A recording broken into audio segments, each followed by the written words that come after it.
Thank you for joining us in our podcast today. Podcast subject is the future of education in Pakistan, and most especially for girls and for women. Both myself, Nicole Benton, Brianna, and Faylene King, and that would be Brianna Cheney, are going to present to you a little bit today different phases of what the educational system may have looked like and will look like in Pakistan. First person that's going to be up is Brianna Cheney. She's going to go ahead and share with you what we would consider part of maybe the past or how things got a little bit started in education for Pakistan. Go ahead, Brianna. Today we're going to talk about Pakistan schooling before 2014. And the Constitution of Pakistan obligates the state shall provide free education and compulsory education to all children of the age of 5 to 16 years in age in such a manner as may be determined by law. So that means that the education system that the Pakistan have, they have it divided into preschool, primary school, middle school, and high school, which goes all the way up to 10th grade. So most of these children should be graduating at the age of 16, which is where the Constitution covers the ages. But unfortunately, in Pakistan, the gender discrimination in education occurs amongst the poorest households, which means that those families, they need their children to be at home. They need their daughters to be helping them cook, helping them maintain the house, bring in the food, and make sure that everything is done as needed so that they can provide for the rest of the family. Because of this, only 18% of Pakistani women have received 10 years or more of schooling. And we've also noticed that in Pakistan, the quality of the education has had a declining trend. Shortage of teachers and poorly equipped laboratories have resulted in the outdated curriculum that they need to help them with the present day. Great, Brianna. Thanks for sharing a little bit with us about the past or more recent past of education in Pakistan. From there, we're going to move on to what would be considered the present. Faylene is going to share with us a little bit about our rights to education in the present there in Pakistan, especially for girls and for women. Go ahead, Faylene. In 2014, there were 5.4 million children not attending school in Pakistan. Of those children, 2.9 million were girls and 2.5 million were boys. Many of these children are not attending school because of the fear of their school being bombed. Many schools are targeted because the Taliban do not like the Western-style education and working women.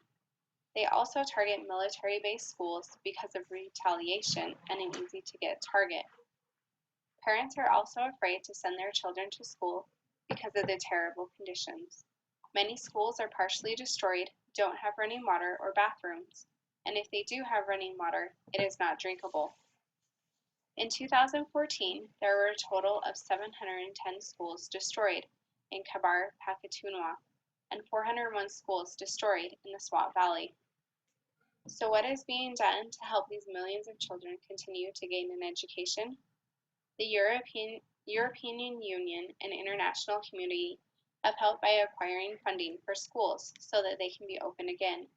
Many needed to be rebuilt or remodeled due to the bombings. Malala Yousafzai is a Pakistani women's activist. She was shot in the head by the Taliban at the age of 15 and lived to share her story and to be a role model to all women, as she wants to help people understand how important it is to have an education, especially for women. Irina Bokova, UNESCO director, said, "We will never achieve any sustainable development goals without overcoming the discrimination and poverty that stunt the lives of girls and women from one generation to the next. We must work at all levels, from grassroots to global leaders, to put equity and inclusion at the heart of every policy so that all girls, whatever their circumstances, go to school, stay in school, and become empowered citizens." Thanks, Faylene. Appreciate you sharing a little bit about the present of the educational system in Pakistan is.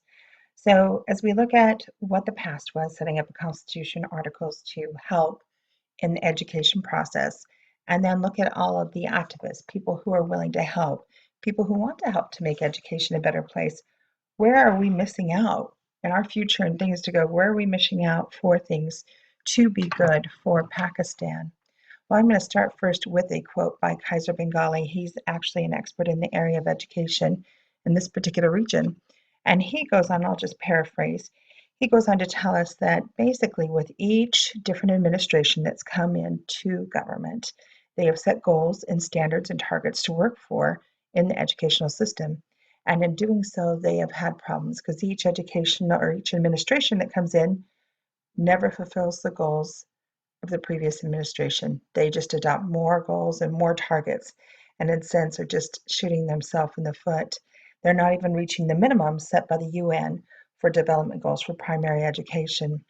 So that basically what's happened is since gaining independence in 1947, Pakistan has witnessed 7 national education policies, 8 5-year plans, and about a half a dozen other education schemes and have nothing to show for it. Add that to all the corruption, the lies, and they are just set up for failure at this point. Now, as we go on to talk about maybe some of the changes, here are some of the universal things that people agreed on in different studies and reports. Using private schools as a model, we build and adequately fund government schools, go back to the basics, start over. New policymakers who will act on educational goals and policies, and then equal rights and education to women. Here's what Malala has to say about the future of education and what she feels can happen in Pakistan. So I'm hopeful that the dreams which I have now to see every child going to school, to see equal rights for women, I think soon in future, if we continue the struggle, if we work hard, then I'll see those dreams becoming a reality. And I think that's what's going to need to happen actually for Pakistan. They're going to need to see about working hard, setting some of these goals, working towards funding adequately their schools, go ahead and rebuild, start back at the basics, work at the models the private schools are. Those models for those private schools are fantastic. They spend less per child and actually are having better results and better education for these children, but yet the government is thwarting their process. So if maybe they can all work together, get some new policy makers, then maybe they can see about equal rights in education for women and for all those involved in Pakistan. Thank you for listening to us.